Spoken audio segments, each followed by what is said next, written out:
विकास एक निरंतर चलने वाली प्रक्रिया है जिसे सतत चलते रहना चाहिए। ये कहना है ग्वालियर सांसद भरत सिंह कुशवाहा का। स्वदेश न्यूज से बातचीत करते हुए सांसद भरत सिंह कुशवाहा ने कहा कि ग्वालियर राजनीतिक रूप से काफी मजबूत रहा है। विकासशील ग्वालियर को विकसित ग्वालियर बनाना ही उनका लक्ष्य है। सांसद भरत सिंह कुशवाहा ने जनता से अपील करते हुए बताया कि आगामी 25, 26 और 27 दिसंबर को अटल बिहारी वाजपेयी के जन्म दिवस पर स्वास्थ्य शिविर आयोजित किया जा रहा है। निःशुल्क स्वास्थ्य शिविर में एम्स के विशेषज्ञ डॉक्टर गंभीर और असाध्य रोगों का इलाज करेंगे, साथ ही उचित परामर्श देंगे। ग्वालियर सांसद भरत सिंह कुशवाहा से खास बातचीत की हमारे सहयोगी अरविंद सिंह चौहान ने। ग्राम पंचायत के पंच से सफर तय करने वाले भरत सिंह कुशवाहा इस वक्त पार्लियामेंट में हैं, यानी कि सांसद हैं। इस वक्त हमारे साथ हैं, जानने की कोशिश करते हैं। सर, सबसे पहले आपको दीपावली की बहुत सारी शुभकामनाएं स्वदेश न्यूज की तरफ। आपको भी दीपावली की बहुत बहुत शुभकामनाएं, अग्रिम भाई दूज की भी बहुत बहुत शुभकामनाएं। सर, कैसे देखते हैं विकास? अगर बात करें ग्वालियर की, तो ग्वालियर कहीं ना कहीं, क्योंकि सांसद बनने के बाद आप यहाँ आए हो, बहुत सारे राजनेता पहले रहे हैं, विकास की बाट जोड़ता रहा है हमेशा, बहुत सारे राजनेता रहे हैं। और राजनीतिक रूप से अगर बात करें ग्वालियर की, तो ये काफ़ी समृद्ध रहा है। चाहे वो नरेंद्र सिंह तोमर यहीं से आते हैं, ज्योतिरादित्य सिंधिया यहीं से आते हैं, जयवंती पवैया यहीं से आते हैं। अब बागडोर ग्वालियर की आपके हाथ में है। तो क्या लगता है आपको कि पूरी चंबल अंचल की बात करें तो विकसित इसे नहीं कहा जा सकता, विकासशील कहेंगे, तो विकसित श्रेणी में कब तक आएगा? ये इंदौर की श्रेणी में, भोपाल की श्रेणी में? देखिए, पहले तो मैं आपको ये बताना चाहूँगा कि भारतीय जनता पार्टी का मैं कार्यकर्ता होने के नाते इतना अवश्य कहूँगा कि मुझे ग्वालियर का सांसद बनने का सौभाग्य प्राप्त हुआ। जनता का आशीर्वाद और पार्टी नेतृत्व का आशीर्वाद। ग्वालियर से श्रद्धेय राजमाता सिंधिया सांसद रहे, पंडित अटल बिहारी वाजपेयी जी यहाँ से सांसद रहे, हमारे पूर्व केंद्रीय कृषि मंत्री आदरणीय नरेंद्र सिंह तोमर जी भी सांसद रहे। तो इस प्रकार से ग्वालियर की पहचान अंतर्राष्ट्रीय स्तर पर मानी जाती है। और मैं ऐसा मानता हूँ कि ग्वालियर इस संभाग का प्रमुख शहर है, दोनों संभाग का। और ग्वालियर को जहाँ आवश्यकता पड़ी, जिस क्षेत्र में, दिशा में, चाहे हम रेल कनेक्टिविटी की बात करें, चाहे एयर कनेक्टिविटी की बात करें, चाहे सड़क कनेक्टिविटी की बात करें, किसी भी क्षेत्र में मैं ऐसा मानता हूँ ग्वालियर किसी भी शहर से पीछे नहीं है। और रही विकास की बात, तो मैं ऐसा मानता हूँ विकास कभी पूर्ण नहीं होता है। विकास की आवश्यकता हमेशा बनी रहती है। जैसी परिस्थिति होती है, जैसे जैसे समय बढ़ता है, वैसे आबादी भी बढ़ती है, जनसंख्या भी बढ़ती है, तो रोड, बिजली, पानी, इन चीज़ों की हमेशा डिमांड बनी रहेगी। कुल मिलाकर ग्वालियर को वर्तमान में हमें और क्या विजन देने की ज़रूरत है, इस पे विशेष रूप से हमारा आप सबका फोकस होना चाहिए। ग्वालियर की जैसी पहचान है, ग्वालियर को वैसी ही विकास में गति देने का प्रयास भारतीय जनता पार्टी की सरकारों ने किया है। और निरंतर प्रधानमंत्री जी के नेतृत्व में देश में और प्रदेश में डॉक्टर मोहन यादव जी के नेतृत्व में ग्वालियर भी विकास की ओर प्रगतिशील है और अग्रसर है। बात करें ग्वालियर की, तो यहाँ पे आप देखेंगे कि भारतीय जनता पार्टी को फलने फूलने में और यहाँ तक पहुँचाने में ग्वालियर का बड़ा योगदान रहा है, क्योंकि जो यहाँ पर राजमाता थी उनका ही बड़ा योगदान रहा है। धन से लेके, बल से लेके, सारी चीज़ें उन्होंने समर्पित की हैं। अगर बर्पर परफेक्ट की बात करें तो 2018 में जब आप विधायक थे, दोबारा विधायक बन के आप मंत्री बने, तो आपका फोकस था यहाँ बहुत कुछ करने का। जैसे मैंने आपका इंटरव्यू किया था, आपका कहना यही था कि हमारी इच्छा ये है कि ग्रामीण परिवेश से आने वाले जो लोग हैं और रोजगार की दिशा में काम करने वाले लोग हैं, उनके लिए कुछ किया जाए। तो उनके लिए भी क्या किया, और वर्तमान में अभी आप चूंकि सांसद हैं, तो ग्वालियर को क्या नई दिशा देने जा रहे हैं? क्योंकि यहाँ अगर बात करें, पूरे अंचल की बात करें, तो यहाँ एक ही अस्पताल बहुत बड़ा है, यहाँ एम्स की बहुत ज़रूरत है। इसके साथ साथ अगर हम बात करें तो स्वास्थ्य सुविधाओं को लेकर यहाँ बेहतर विकल्प नहीं है। लोग यहाँ से दिल्ली भागते हैं, कानपुर या लखनऊ भागते हैं, या भोपाल भागते हैं। तो स्वास्थ्य के लिए बेहतर आप क्या करने वाले हैं?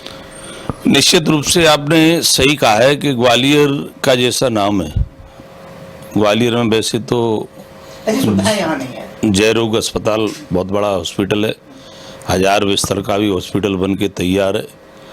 कुल मिलाकर ग्वालियर ऐसी जगह निर्मित है कि जिस ग्वालियर से कनेक्टिविटी हमारे उत्तर प्रदेश के ज़िलों की भी है और राजस्थान के ज़िलों की भी है।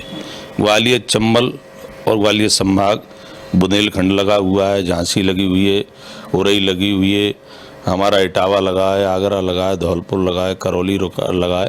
तो कुल मिलाकर 19-20 ज़िले के बीचों बीच में ग्वालियर है और 18-19 ज़िले के लोग ग्वालियर बाज़ार भी करने के लिए आते हैं, कई बार स्वास्थ्य से संबंधित भी आते हैं। तो चूँकि हमारा प्रयास है कि ग्वालियर में और स्वास्थ्य सेवाएं बेहतर हों, इसके लिए एम्स के द्वारा, एम्स जो संस्थान है हमारा भोपाल का, उसमें मुझे भारत सरकार ने सदस्य के रूप में नॉमिनेट किया है। तो मेरी ये इच्छा है कि ग्वालियर में प्रयास भी है, ग्वालियर में मेरा प्रयास भी है और ये निर्णय भी हो चुका है कि हमारे भारत रत्न स्वर्गीय अटल बिहारी वाजपेयी जी की जयंती 25 दिसंबर को पड़ती है।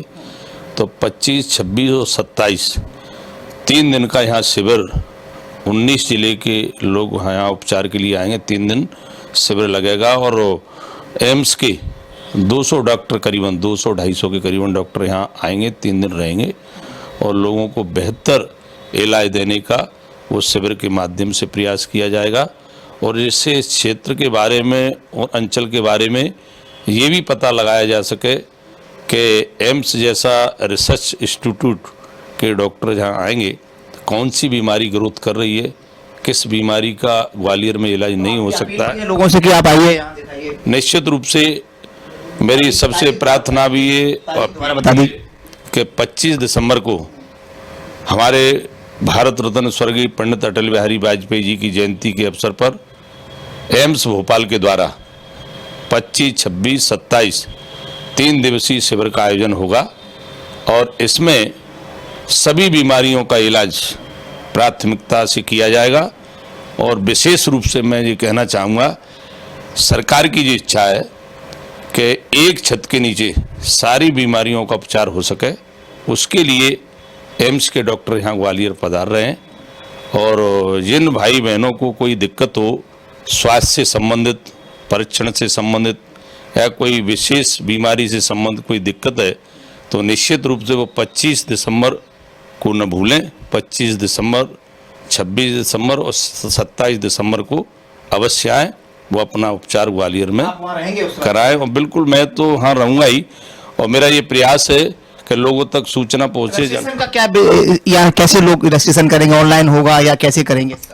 नहीं, देखिए रजिस्ट्रेशन को कुछ तो हमारे जिन जिलों से संबंधित हैं उन जिलों के से जो स्वास्थ्य से संबंधित जो भी हमारे जिम्मेदार अधिकारी हैं उनको ये जिम्मेदारी भी जो पेशेंट कैसे पहुंचेंगे, उनको भी ये जिम्मेदारी दी जाएगी कि वहीं पे वो रजिस्ट्रेशन करें जिले के बाद। फिर भी जिसका रजिस्ट्रेशन नहीं हुआ वो ग्वालियर आके रजिस्ट्रेशन करा सकता है और हम इसका व्यापक प्रचार प्रसार करेंगे। हर घर तक हमारा एम्स के माध्यम से प्रचार होगा कि लोग 25 तारीख को न भूलें और सीधा सीधा अगर वो संबंधित जिले में रजिस्ट्रेशन नहीं करा पाएँ तो ग्वालियर आकर अपना रजिस्ट्रेशन करा सकते हैं।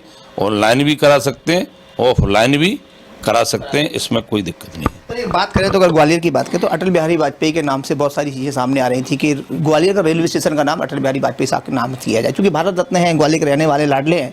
लेकिन कुछ लोग ऐसे भी हैं कि जो चाह रहे हैं कि दूसरे नाम पर उनका नाम किया जाए। तो उसके लिए क्या आप लड़ाई लड़ रहे हैं भारत सिंह कुशवाहा सांसद होने के नाते?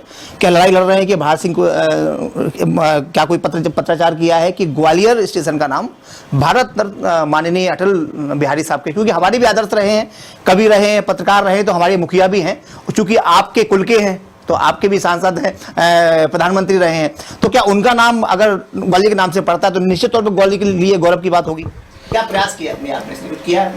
भारत रत्न स्वर्गीय अटल बिहारी जी का नाम बहुत बड़ा नाम है और अटल जी के नाम से चाहे रेलवे स्टेशन हो या कोई भी संस्था की बात करें तो मुझे लड़ाई लड़ने की आवश्यकता नहीं पड़ेगी, क्योंकि अटल जी का नाम इतना बड़ा नाम है कि अटल जी की ऐसी स्वीकारता थी जब देश के प्रधानमंत्री थे और पहले भी विपक्ष में रहे कि देश का कोई भी नागरिक किसी भी दल से संबंधित हो, अटल जी से सब प्रसन्न रहते थे, अटल जी को सब चाहते हैं।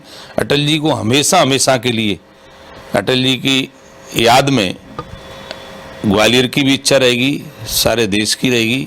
मैं तो ऐसा मानता हूँ अटल जी के नाम से रेलवे स्टेशन का नामकरण किया जाता है, तो हमारे लिए ये गौरव की बात है और सभी के लिए गौरव की बात है। ग्वालियर अंचल की बात करें वैसे तो यहाँ रिंग रोड बनाने की चल रहा था कि एक पूरा मुरैना से होते हुए एक पूरा जो यहाँ बनाया जाए, उसके लिए क्या प्रयास अपनी की, कोई पत्राचार अभी कर रहे हैं वर्तमान में या क्या? देखिए, ग्वालियर वेस्टर्न बाईपास की बात कर रहे हैं आप। ग्वालियर वेस्टर्न बाईपास की DPR बन के तैयार हो गई है, सारी एनओसियाँ क्लियर हो गई हैं और मैं ऐसा मानता हूँ कि बहुत जल्दी ग्वालियर को ये वेस्टर्न बाईपास की सौगात हमारे देश के प्रधानमंत्री जी के द्वारा दी जाएगी। ऐसा मैं मानता हूँ बहुत जल्दी इसकी स्वीकृति भारत सरकार से होगी। आप विधायक रहे हैं, पंच रहे हैं, सरपंच रहे हैं, अब सांसद हैं, क्योंकि इससे बड़ा कोई निर्वाचन नहीं होता, संसद के बाद कुछ होता ही नहीं है, तो क्या ऐसी मन में इच्छा क्या है कि ऐसा कुछ कर जाएं जैसे लोग भारत रत्न को याद करते हैं वैसे भारत सिंह को याद करें? क्या ऐसी लगता है मन में कि अब ग्वालियर के लिए, अपने गांव के लिए, अपने क्षेत्र के लिए, अपने समाज के लिए और ऐसा कुछ दे के जाएं? क्या इच्छा है मन में? देखिए, एक बात अवश्य कहूँगा कि मैं जिस भी भूमिका में रहा हूँ, चाहे पंचायत से लेके आज देश की पार्लियामेंट का मैं सदस्य हूँ, सांसद हूँ, तो मेरी हमेशा इच्छा रही है। विधायक रहते हुए मैंने क्षेत्र के विकास कराने का प्रयास किया। जब हॉर्टिकल्चर मिनिस्टर था तो आपने जिक्र किया था, हमारे देश के प्रधानमंत्री जी की इच्छा है कि हर व्यक्ति आत्मनिर्भर बने, किसान भी हमारा आत्मनिर्भर बने। तो मेरे पास ऐसी जिम्मेदारी थी हॉर्टिकल्चर की, नए नवाचार के तहत इनक्यूबेशन सेंटर जो बच्चों युवाओं के लिए फूड प्रोसेसिंग के क्षेत्र में अवेयर करने के लिए राजमाता कृषि विश्वविद्यालय में 3 करोड़ का इनक्यूबेशन सेंटर लाने का प्रयास किया। ग्वालियर के लिए हॉर्टिकल्चर की एक नर्सरी, बहुत बड़ी नर्सरी की भी स्वीकृति प्रदान हुई है। वो 35 एकड़ में नर्सरी बनने जा रही है। और ऐसे ही ग्वालियर अंचल को आपने देखा होगा, हमारा ये बेटा है, बेटा के पास एरोपोनिक लैब के लिए जगह निर्धारित हो गई है, बिल्डिंग भी बन गई है। तो कुल मिलाकर ये इच्छा थी कि हॉर्टिकल्चर के क्षेत्र में किसान विशेष रुचि लेंगे तो किसान की आमदनी बढ़ेगी। हॉर्टिकल्चर एक ऐसा उत्पादन है जिसकी वर्ष में 3-3 फसलों का उत्पादन ले सकते हैं।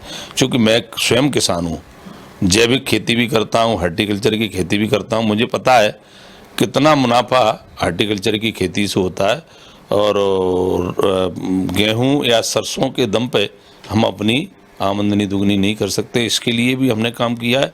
विशेष रूप से सांसद होने के नाते मेरा ये प्रयास है कि ग्वालियर की स्थायी पेयजल समस्या का हल हो। चंबल से ग्वालियर के लिए पानी की सप्लाई जिस दिन शुरू हो जाए, मुझे भी पत्रकारिता करते 20 साल हो गए, 10-15 साल से तो मैं ही सुन रहा हूँ चंबल का पानी। बहुत सारे सांसद आए चले गए, अब आप आए हैं तो आप भी फिर वादा कर रहे हैं। रोपवे का निर्माण अभी तक नहीं हो पाया आपके शहर में, एनओसी के लिए नहीं हो पा रही है। ये 2-3 चीज़ें हैं, कब तक आप करते रहेंगे? देखिए, मेरी प्राथमिकता में चंबल का पानी बहुत जल्दी ग्वालियर आएगा। और रोपवे का निर्माण, आप विश्वास रखिए, चंबल का पानी ग्वालियर आएगा। शहर को पर्याप्त पानी की व्यवस्था चंबल के माध्यम से की जाएगी। डेडलाइन है उसकी? दूसरा, मैंने जैसे कहा बहुत जल्दी डेडलाइन, मैंने आपसे कहा कि मैं लगभग पिछले 10 सालों से सुन रहा हूँ। मैं ऐसा मानता हूँ मेरे कार्यकाल के पहले ही पहले ये सौगात मिल जाएगी, मुझे पूर्ण विश्वास। दूसरा, ग्वालियर से आगरा 6 लाइन का भी काम बहुत जल्दी मतलब शुभारंभ होने वाला है। ये भी बहुत बड़ी सौगात मिलेगी। और वेस्टर्न बाईपास भी जो मैंने कहा है, निश्चित रूप से वेस्टर्न बाईपास काम आपके कार्यकाल में पूरे हो जाएंगे। मैं जब आपका कार्यकाल खत्म होने के बाद मैं आपका फिर इंटरव्यू करूंगा और यही सवाल आपसे फिर पूछूंगा। मैंने नयन सिंह जी से पूछा था, उन्होंने कहा था बहुत जल्द पानी आएगा, क्योंकि आपने वादा किया है कि आपके कार्यकाल खत्म होने से पहले पहले ये तीनों काम आपकी कंपनी। बिल्कुल, मेरा सांसद होने के नाते, प्रतिनिधि होने के नाते मेरा ये ईमानदारी से प्रयास रहेगा कि मेरे कार्यकाल में ये कामों की किसी की शुरुआत हो, कोई कार्य पूर्ण हो, ये मेरी प्राथमिकता में रहेगा। वर्तमान की बात करें तो 2 जगह पूरे यहाँ उपचुनाव होने वाले हैं, और जैसे कि अभी जो ओपिनियन पोल्स आ रहे हैं उसमें यह है कि रामनिवास रावत खड़े हुए हैं, उनके सामने आदिवासी नेता को खड़ा किया गया है। उनका आरोप, कांग्रेस का आरोप यह है कि सरकार ने सारी ताकत लगा दी, सारे मंत्री, विधायक, सांसद सब वहाँ पहुँच रहे हैं। तो क्या लगता है कि इस बार स्थिति थोड़ी सी नाजुक है? देखिए, मैं ऐसा मानता हूँ कोई व्यक्ति मंत्री है तो पहले वो कार्यकर्ता है, कार्यकर्ता है, बना है तभी तो मंत्री बनने का। सर ये नहीं, वहाँ स्थिति खराब है, कैसे देखते हैं जी? देखिए, हमेशा आपने देखा होगा, ये केवल विजयपुर का चुनाव नहीं है, बुधनी का चुनाव नहीं है, हमेशा चुनाव में सारे कार्यकर्ताओं की जहाँ उपयोगिता होती है कार्यकर्ता जाते हैं। मैं भी अगर सांसद ग्वालियर हूँ तो कार्यकर्ता के नाते मैं भी भारतीय जनता पार्टी के लिए समर्थन मांगने का काम करूंगा, मैं भी जाऊंगा। और दूसरा, आपको ये विश्वास दिलाना चाहूँगा, भारतीय जनता पार्टी का संगठन का काम अच्छा है, भारतीय जनता पार्टी की दोनों सरकारों का काम अच्छा है। गरीबों के लिए योजना बेहतर देने का अगर किसी ने ईमानदारी से काम किया है तो देश के प्रधानमंत्री जी ने किया है, डॉक्टर मोहन यादव जी ने किया है। हम अपने काम के दम पर निश्चित रूप से भारतीय जनता पार्टी का कमल खिलाएंगे, विजयपुर में भी और बुधनी में भी। मेरा अंतिम सवाल है आपके सांसद जी कि यहाँ रीजनल कॉन्क्लेव पूरे मध्य प्रदेश में हो रहे हैं, क्योंकि मध्य प्रदेश में 29 लोकसभा सीट्स हैं। आप जहाँ से आते हैं यहाँ भी अभी रीजनल कॉन्क्लेव हुआ है, इसके बाद जबलपुर में हुआ है, सागर में हुआ है। तो रीजनल कॉन्क्लेव पहली बार हो रहा है पूरे देश में, मतलब छोटी छोटी जगह हो रहा है। इससे पहले बड़े महानगरों में आपने देखा होगा, आपका भी राजनीतिक करियर काफ़ी बड़ा रहा है, बड़े शहरों में अक्सर होता रहा है। तो रीजनल कॉन्क्लेव जहाँ जहाँ हो रहे हैं वहाँ आपको क्या लगता है कि ये बेहतर है या भ्रम फैलाने की मतलब कोशिश की जा रही है? कांग्रेस का कहना है कि भ्रम फैलाने की कोशिश की जा रही है, कोई उद्योग नहीं आ रहा है, कहीं कुछ नहीं हो रहा। देखिए, ग्वालियर की जनता की ओर से मैं अपनी ओर से डॉक्टर मोहन यादव जी को साधुवाद देना चाहूँगा, उनका अभिनंदन करना चाहूँगा। उनका बेहतरीन ये प्रयास हमारे अंचल को, पूरे प्रदेश को, क्योंकि एक जो सेंटर रहता है उस सेंटर में अगर ऐसे कॉन्क्लेव होते हैं तो छोटे छोटे जो उद्योग संचालित करने वाले लोगों को भी अवसर मिलता है, उनको भी अवसर मिलता है। हम बड़े उद्योगों पे फोकस करते हैं। बड़े उद्योग कितने होते हैं, बड़े उद्योगपति वो कितने होते हैं, गिने चुने। और छोटे छोटे जो लोग उद्योगपति बनना चाहते हैं, बड़े बड़े व्यापारी बनना चाहते हैं, उनको भी तो अवसर देना है हमें। इसलिए मैं ये कहूँगा कि ये उनका जो प्रयास है रीजनल कॉन्क्लेव का, वो सफलतम प्रयास है। तो इससे बहुत जल्दी आपको ये देखने को भी मिलेगा। ग्वालियर की मैं बात करूं तो ग्वालियर में कितने छोटे छोटे उद्योगपति आए थे और उनके एमओयू हुए और लोगों को उद्योग के क्षेत्र में जमीन आवंटन का भी काम हो रहा है। छोटे छोटे प्रोसेसिंग के भी क्षेत्र में कई लोकल में कई चीज़ें ऐसी होती हैं उनकी प्रोसेसिंग नहीं हो पाती है। तो सरकार का कहने का मतलब ये है, मंशा ये है मुख्यमंत्री जी की कि जहाँ जो चीज़ों का भंडार भरा है तो उन चीज़ों को प्रोसेसिंग करने के लिए छोटे छोटे उद्योग लगाएं। सरकार सब्सिडी भी दे रही है और भूमि भी उपलब्ध करा रही है उद्योग लगाने के लिए। सोलर पे ज़्यादा आप फोकस कर रहे हैं, आपको सोलर ऊर्जा। देखिए, सोलर भविष्य के लिए मैं समझता हूँ बहुत अच्छा। आपने अपने गाँव में लगाया क्या प्रयास? नहीं, मैं तो सोलर का उपयोग करता हूँ, फिर भी गांव वालों को भी हर जगह जाता हूँ यही कहता हूँ कि सोलर ज़रूरी है, क्योंकि बिजली की पूर्ति हम सोलर से कर सकते हैं। तो और ये सस्ती भी है और हमारे लिए उपयोगी भी है। इसलिए इस क्षेत्र में लोग बहुत आगे आ रहे हैं कि सोलर का उपयोग करेंगे। हमारे साथ थे सांसद भारत सिंह कुशवाहा। उनको साफ तौर पर कहना यह है कि ग्वालियर का नाम निश्चित तौर पर अटल बिहारी वाजपेयी के नाम, जो भी यहाँ पे चाहे वो रेलवे स्टेशन हो या और भी जो संस्थान उनके नाम पे होना चाहिए, क्योंकि अटल बिहारी वाजपेयी ऐसे शख्स हैं कि वो जब वो विपक्ष में थे तब सत्ता दल ने उन्हें विदेश भेजा था। तो साफ तौर पर एक उनकी स्वीकारता हर समाज में रही है, हर वर्ग में रही है और हर कह सकते राजनीति के क्षेत्र के जो दल हैं उनमें रही है। एक बार फिर अटल बिहारी वाजपेयी को हम 25, 26, 27 तारीख को भारत सिंह कुशवाहा का कहना है कि यह एक बड़ा शिविर लगाने जा रहे हैं, स्वास्थ्य शिविर, और उन्होंने सबसे अपील की है कि ज़्यादा से ज़्यादा संख्या में आकर जो असाध्य रोग हैं उनका ट्रीटमेंट यहाँ पर आके ले सकते हैं। और दूसरा सबसे बड़ी बात उन्होंने कहा कि जो रीजनल कॉन्क्लेव के आयोजन किए जा रहे हैं उसके लिए उन्होंने मोहन सिंह यादव को साधुवाद देते हुए कहा कि ये बहुत अच्छी सोच है और निश्चित तौर पर उस पर ग्वालियर के साथ साथ मध्य प्रदेश विकास के पथ पर आगे बढ़ेगा। कैमरा पर्सन धर्मवीर के साथ अरविंद चौहान।